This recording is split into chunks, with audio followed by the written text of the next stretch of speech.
বাপিদার এই যে সুন্দর উদ্যোগ আজকে বাগবাজার একটা পূর্ণভূমিতে পরিণত হয়েছে।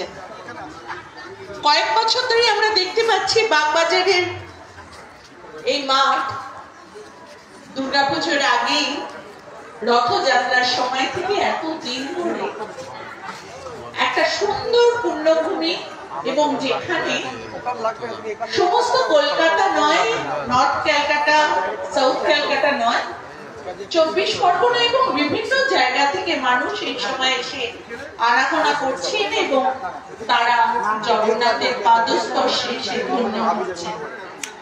আমরা সবাই বাপিদাকে ধন্যবাদ জানাই। আমি তিনকড়িদাকে বলবো, আশিসদাকে আপনি প্যান্টটা পরিয়ে দেন। প্রাকৃতিক দুর্যোগকে মাথায় রেখে রক্তদান উৎসব এবং মানুষ যাতে সুস্থ থাকতে পারে, মানুষ যাতে ভালো থাকতে পারেন, তার জন্য এই শুভ চিন্তা।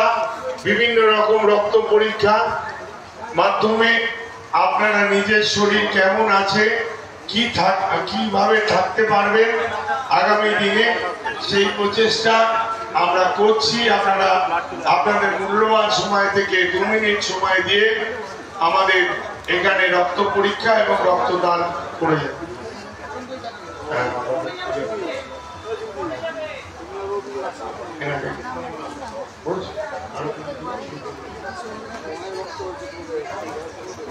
কর্ম মানুষের জন্য হোক। পৃথিবীতে আপনার কিচ্ছু নেয়ার নেই, উলঙ্গ অবস্থায় এসছেন, উলঙ্গ অবস্থায় যাবেন। যতই সম্পত্তি করুন, যত কিছুই করুন, কিচ্ছু সঙ্গে নিয়ে যাওয়া যাবে না। তাহলে যেটুকু থাকবে সেটা হচ্ছে মানুষের কাজ।